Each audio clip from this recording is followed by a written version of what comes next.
तो आइए वीडियो को शुरू करते हैं। तो देखिए, हम लोग पढ़ लिए थे इंडक्टिव परिपथ में, जो शुद्ध इंडक्टिव परिपथ है उसको पढ़ चुके थे। अब हम लोग पढ़ेंगे शुद्ध संधारित्र परिपथ। तो शुद्ध संधारित्र परिपथ में क्या होता है? देखिए, इंडक्टिव परिपथ हो या शुद्ध संधारित्र परिपथ है, दोनों का काम सेम है। बस थोड़ी सी आपको अंतर ये मिलेगी कि इसमें जो रिएक्टिव दो तीन चीज़ें मिलेंगी। पहली चीज़ें आपको मिलेंगी इसमें, पहली चीज़ें मिलेंगी कि जो इसमें रिएक्टिव पावर होता है, रिएक्टिव पावर जो होता है वो आपका ख़त्म होगा, एक्टिव पावर में बदलेगा। दूसरी चीज़ ये कि इसमें इंडक्टिव परिपथ में वोल्टेज लीड करता था और करंट लैग करता था, लेकिन इसमें क्या होगा कि करंट लीड करेगा और वोल्टेज लैग करेगा। ठीक है, इसमें यही अंतर होगा। बात समझ आई? तो ये सब अंतर मिलेंगे और सब सारे चीज़ें आपको सेम टू सेम मिलेंगे। बस उसी प्रकार से छापते जाइए जैसे आप प्रतिरोधी परिपथ से करते आए हैं। लास्ट तक इसमें भी आप लोग वही चीज़ करते जाएंगे। तो चलिए देखिए, शुद्ध संधारित्र परिपथ क्या होता है, तो आपको वाकिफ होंगे इससे कि ऐसा परिपथ जिसमें केवल संधारित्र लगा हो उसलिए संधारित्र परिपथ कहते हैं, अर्थात उसमें प्रतिरोध और इंडक्टर न लगा हो, तो वही बात लिखा गया। ऐसा परिपथ जिसमें केवल शुद्ध संधारित्र लगे होते हैं, अर्थात उसमें प्रतिरोध तथा प्रेरकत्व नहीं लगा होता है, उसे शुद्ध संधारित्र परिपथ कहते हैं। इस परिपथ में आवेश स्टोर होता है, सबको पता है संधारित्र जो होता है आवेश स्टोर करता है। इस परिपथ में लगे संधारित्र की वोल्टेज सप्लाई वोल्टेज के बराबर हो तो परिपथ में बहने वाली धारा का मान शून्य हो जाता है। यानी कैपेसिटर का वोल्टेज बराबर यदि हो जाए सप्लाई वोल्टेज से तो उसमें परिपथ में बहने वाली धारा का मान शून्य हो जाता है। ठीक है, मतलब तुम्हें अगर फुल चार्ज हो जाएगा तो उसमें धारा कहाँ प्रवाहित होगा, मतलब यही बात कहने का मतलब है। ठीक है, तो ये यहाँ पर देखिए, यहाँ पर ये देखिए शुद्ध संधारित्र परिपथ को दिखाया गया है और इसके भी जो वोल्टेज ड्रॉप है VC इसको भी दिखाया गया है।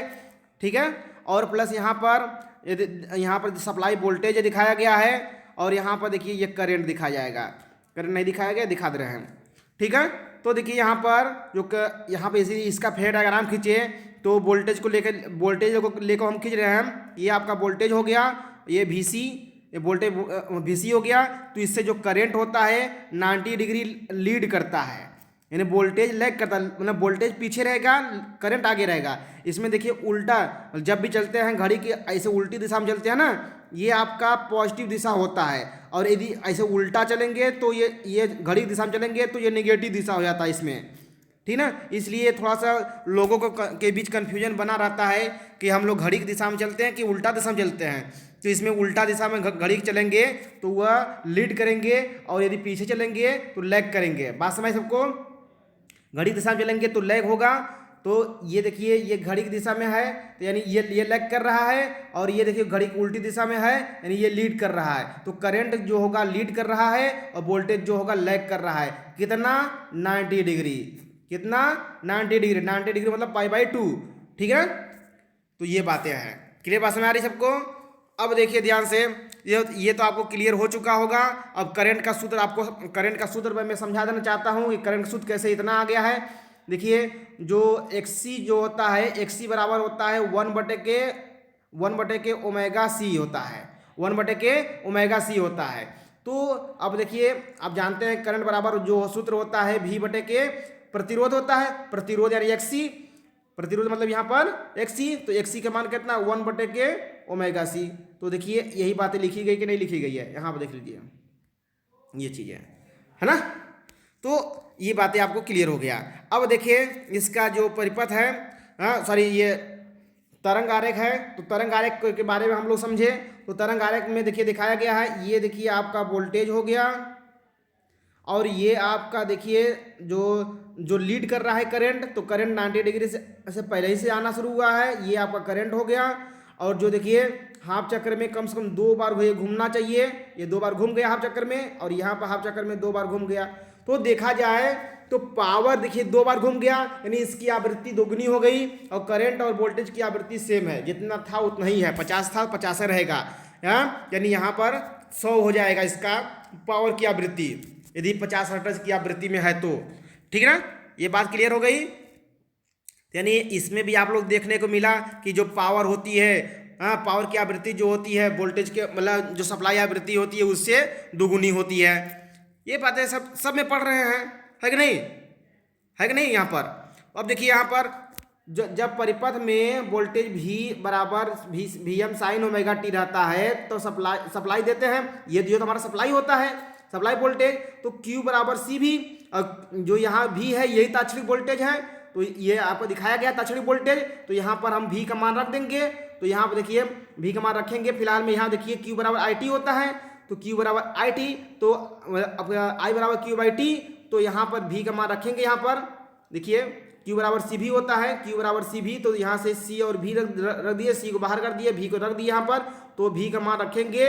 V का मान यहाँ पर रख करके यानी मतलब क्या Vm साइन ओमेगा टी रखे, इसका अवकलन करेंगे तो हमारा साइन ओमेगा टी आ जाएगा। सॉरी, साइन ओमेगा टी, एक मिस्टेक हो गया फिर से। तो देखिए यहाँ पर, तो यहाँ पर ये V बराबर आपको दिख रहा होगा कि ये इतना हमारा होता है। तो यहाँ पर जब यहाँ पर रखेंगे तो रखने के बाद ये हो जाएगा cos omega t, Vm cos omega t. ये क्लियर हो गया। अब देखिए ध्यान से, इसको जब हल करेंगे तो हल करने के दौरान पूरा टोटल जो हम निकालेंगे, तो ये यहाँ पर ओमेगा आया है तो ओमेगा को बटे में फेंक देंगे तो ये इतना हो जाएगा। तो अब यही चीज़ तो हमारा Im था, मैक्सिमम करंट था, यही तो हमारा मैक्सिमम करंट था। तो इसके स्थान पर देखिए हम यही यहाँ पर लिखे हैं, ये यहाँ पर लिखे ना, तो यहाँ पर इसको हटा करके लिखेंगे तो Im sine omega T plus pi by two हो जाएगा। क्यों पाई बाई टू के कैसे होगा, यहाँ देखिए कास ओमेगा टी था, अब उसी कास ओमेगा टी को यदि साइन बदलेंगे तो पाई बाई टू हो जाएगा। क्लियर, ये चीज़ ये थी। तो ये बातें आपको क्लियर हो चुकी होगी जहाँ तक मुझे लगता है, ठीक है ना।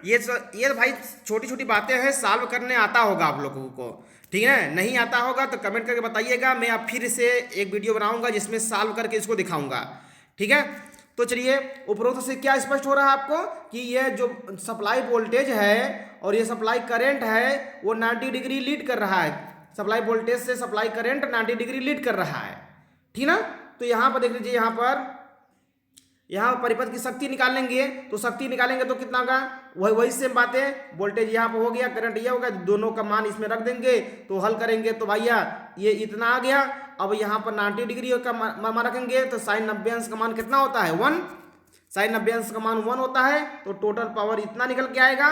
बट यहाँ पर देखिए ये हाफ चक्र के लिए हो गया, ये फुल चक्र के लिए बात करें तब ये हाफ चक्र के लिए देखिए हमारे इतना आएगा, लेकिन फुल चक्र के लिए बात करेंगे तो समाकलन कर देंगे इसी का, तो समाकलन करेंगे तो यहाँ पर हो जाए, सॉल्व करने पर क्या कितना उतर आएगा, ये आपका 0 आ जाएगा।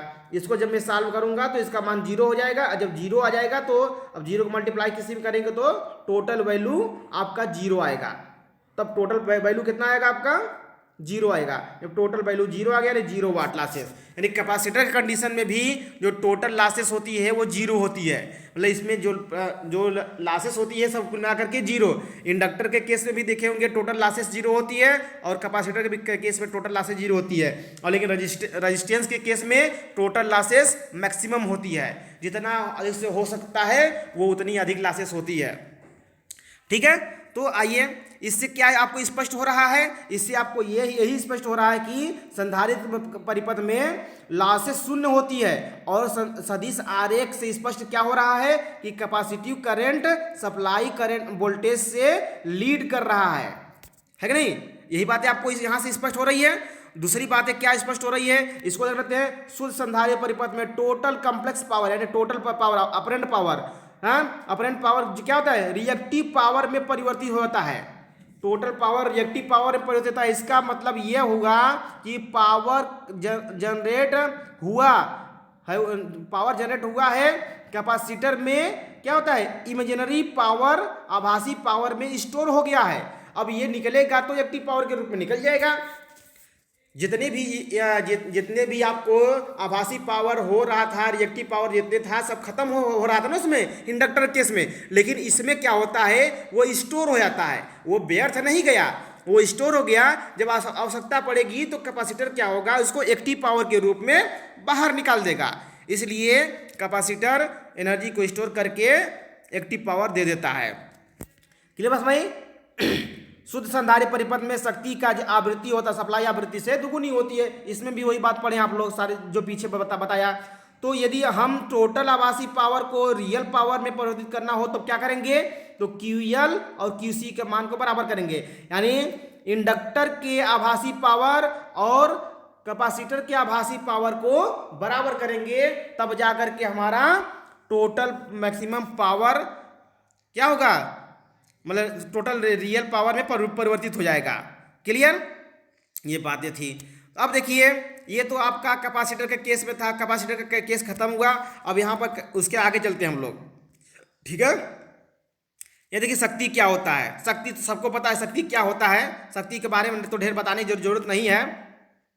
तो क्या है, ये एक इलेक्ट्रिकल पावर होता है, और इलेक्ट्रिकल पावर क्या होता है, वोल्टेज और करंट का गुणनफल होता है, ठीक है। परिवर्ती क्या है, ये AC लाइन में, मतलब परिवर्ती लाइन में, AC लाइन में वोल्टेज और करंट के क्या होता है, लीडिंग या लैगिंग के कारण ये तीन प्रकार के हो जाते हैं। लीडिंग और लैगिंग के कारण तीन प्रकार होता है, वो भी ऊपर पढ़े कि इंडक्टर के केस में वोल्टेज क्या होता है, लीड करता है, लेकिन करंट उसमें लैग करता है।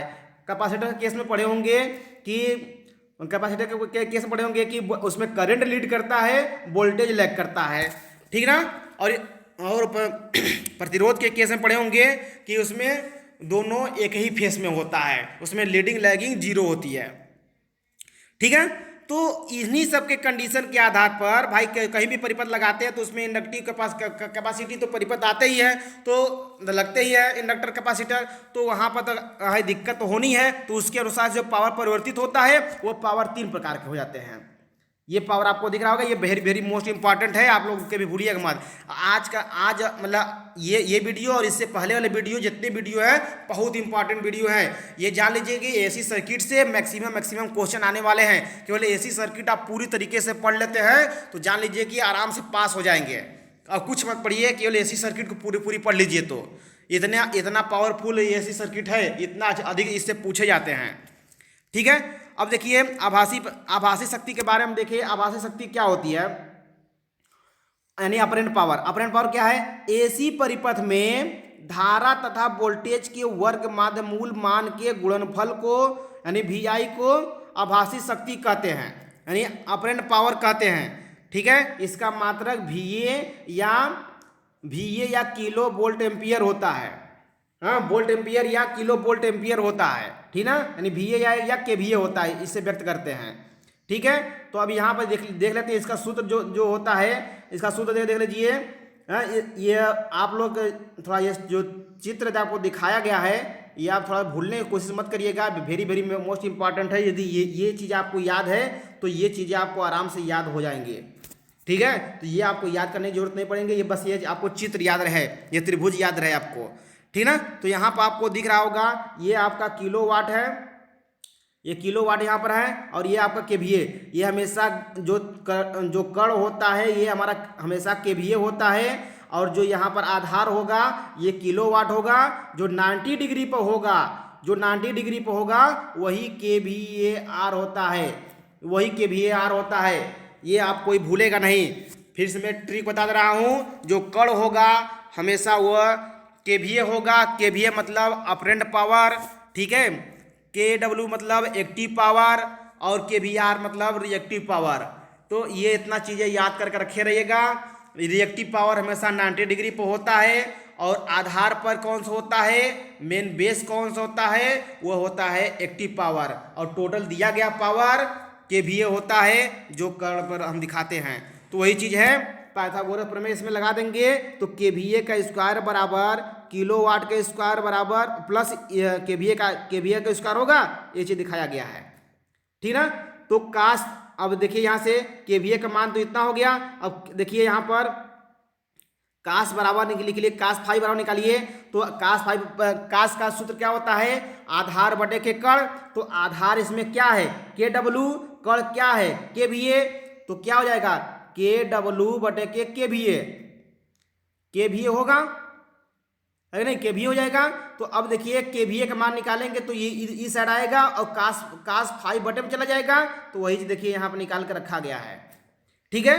और उसी प्रकार से साइन फाई के रूप में साइन फाई का मान निकालिए तो आपको ये इतना आ जाएगा, ठीक है, तो ये कहीं और से नहीं आ रहा है, इसी त्रिभुज से आ रहा है। त्रिभुज से आप लोग निकालने का तरीका मैं बता दिया आपको, इस हिसाब से आप लोग निकाल सकते हैं सारी चीजें। ठीक है, तो ये हो गया आपका आभासी पावर। उसी प्रकार से वास्तविक शक्ति होती है। वास्तविक शक्ति क्या होती है, ट्रू पावर यानी एक्टिव पावर क्या होती है, इसके बारे में हम लोग देख लेते हैं। तो ये देखिए क्या होता है, ये केवीए यानी वास्तविक अपरेंट पावर और पावर फैक्टर का गुणनफल होता है, यही चीज लिखा गया है। ऐसी परिपथ में आभासी पावर, हाँ, अब आभासी शक्ति केवीए तथा पावर फैक्टर कास फाई का गुणनफल होता है। ये सूत्र से आप लोग इसका परिभाषा लिखे हम लोग हैं। ठीक है, आप लोग भी लिखिए इसे, इतना से मतलब केवीए VA कास फाई से प्रदर्शित करते हैं, या केवीए कास फाई से प्रदर्शित करते हैं। ठीक है, और इसका मात्रक किलोवाट होता है। ठीक ना, और देखिए इसका सूत्र आपका ये चीज़ हो गया, क्लियर है। हम ये मान चलते हैं कि आपको ये चीज़ें क्लियर हो चुका है। ठीक है, उसी प्रकार से प्रतिकारक शक्ति देख लेंगे, तो प्रतिकारक शक्ति भी सेम उसी प्रकार से होता है। ये क्या होता है, आभासी शक्ति, हाँ, आभासी शक्ति VI तथा धारा व वोल्टेज के गुणनफल के बीच का कोण साइन फाई होता है, अर्थात साइन फाई के गुणनफल। और देखिए साइन फाई कुल मिलाकर के VI मतलब क्या, हमारा अपरेंट पावर और साइन फाई का गुणनफल जो होता है, यही हमारा प्रतिकारक शक्ति यानी रिएक्टिव शक्ति कहलाता है। अभी मैं बताया ना, जिसमें साइन फाई आएगा वही रिएक्टिव शक्ति होता है। ठीक है ना, क्लियर बात में आई। और जिसमें कास फाई आएगा वो एक्टिव शक्ति हो जाएगा। ठीक है, तो ये यहाँ से आपको समझ आया कि ये वाटहीन घटक होता है, हाँ। और यहाँ पर प्रतिकारक वोल्टता मतलब इसका जो प्रतिकारक जो प्रतिकारक इसका मात्रक प्रतिकारक वोल्ट एम्पियर या kVAR होता है। ठीक है, इसका सूत्र निकालेंगे, वही सूत्र से सेम टू सेम वही सूत्र दोबारा ऊपर जो बताए थे अभी त्रिभुज से निकाल करके वही चीज़ें है। यहाँ से निकालेंगे तो kVAR बराबर kVA साइन थीटा हो जाएगा। ठीक है, अब ये हो गया। पावर फैक्टर क्या होता है, पावर फैक्टर के बारे में जान लेते हैं। किसी भी लाइन के वोल्टेज सदिश तथा धारा सदिश के बीच के कोण का कोज्या मान पावर फैक्टर कहलाता है। या देखिए मतलब ये देखिए, ये आपका वोल्टेज हो गया और ये आपका करंट हो गया, ये आपका करंट हो गया। तो वोल्टेज और करंट के बीच के कोण का कोज्या मान ये पावर फैक्टर कहलाता है, यानी कास फाई हो जाता है ना। कास फाई हो गया कि नहीं, कास फाई हो गया कि नहीं हो गया, कास फाई यानी कास फाई, इसे कास फाई से प्रदर्शित करते हैं। तो ये क्या होता है, वोल्टेज और करंट के बीच के कोण का कोज्या मान पावर फैक्टर कहलाता है। सबसे इंपॉर्टेंट परिभाषा है शक्ति गुणन का। और क्या हो, दूसरे भाषा में बोलेंगे तो क्या कहेंगे इसको, वर्किंग करंट तथा कुल धारा का अनुपात होता है। यह वर्किंग करंट तथा कुल धारा का अनुपात होता है, इसे पावर फैक्टर कहते हैं। पावर फैक्टर और क्या होता है, श्रेणी परिपथ में प्रतिरोध तथा प्रतिबाधा का अनुपात होता है। ठीक है, पावर फैक्टर कहलाता है। और क्या होता है, एक्टिव पावर, यहाँ पर एक्टिव पावर तथा kVA अपरेंट पावर का अनुपात कास फाई कहलाता है। यहाँ पर सूत्र से आप लोग देख सकते हैं। तो कास फाई को मतलब कास फाई से इसको प्रदर्शित करते हैं, कास फाई बराबर R/Z यानी प्रतिरोध और प्रतिबाधा का अनुपात होता है। ये देखिए एक्टिव पावर और अपरेंट पावर का जो अनुपात होता है आपका कास फाई कहलाता है। और देखिए यहाँ पर प्रतिरोधी परिपथ में शक्ति गुणांक यूनिटी होता है, मतलब जब प्रतिरोध होता है तो उस परिपथ में शक्ति गुणांक का मान 1 होता है। और शुद्ध संधारित्र और कैपेसिटर परिपथ में इसका मान 0 होता है, क्योंकि 90 डिग्री होता है। ठीक है ना, 90 डिग्री लैग करता है या 90 डिग्री लीड करता है। तो उस कंडीशन में क्या होता है कि कास 90 अंश का मान 0 हो जाता है। ठीक है ना, ये बातें हैं। अब देखिए ध्यान से, चालकत्व क्या है, यह विद्युत परिपथ के प्रतिरोध का विलोम होता है। इसका मात्रक महो तथा सीमेंस होता है। सबसे इंपॉर्टेंट बात है, इसे G से प्रदर्शित करते हैं और G बराबर होता है, हाँ, कंडक्टेंस G बराबर हो जाएगा इसमें 1/R, G बराबर 1/R हो जाएगा। बात समझ सबको। अब इसके बाद देखिए अनुकार्यता क्या होता है, इसके बारे में देखते हैं। ससेप्टेंस, यह प्रतिघात का विलोम होता है, यह प्रतिघात का विलोम होता है। देखिए ये जो कंडक्टेंस होता है 1/R होता है। जो अनुकारता होता है 1/x होता है। ससेप्टेंस इसको बोलते हैं। ये जो देखिए परिभाषा जो बता रहे हैं वेरी वेरी मोस्ट इंपॉर्टेंट है। ये हमेशा पूछे जाते हैं परिभाषा 2-2 नंबर के, तो आप लोग जरूर इसको पढ़िएगा, ठीक ना।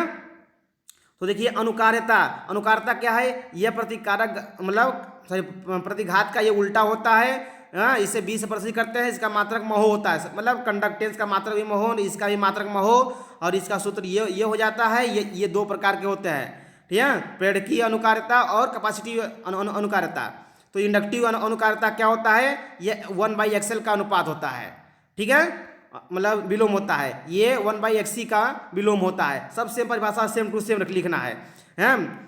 तो यहाँ पर प्रयोज्यता क्या होता है? यह प्रतिबाधा Z का विलोम होता है। इसका मात्रक महो होता है। इसे Y से प्रदर्शित करते हैं, ठीक है। तो प्रयोज्यता क्या Y बराबर 1/Z हो जाता है। इसका मात्रक भी महो है, ठीक है। और यहाँ से सूत्र निकालेंगे तो देखिए ये सूत्र हो जाएगा, और यहाँ से मेन सूत्र आप निकालेंगे तो ये हो जाएगा, ठीक है। और इसका जो होता है आपको अभी इसके बारे में भी पूरी चीज़ समझा देंगे अभी आपको, ठीक है। तो आज की वीडियो में हम लोग यही चीज़ पढ़ेंगे।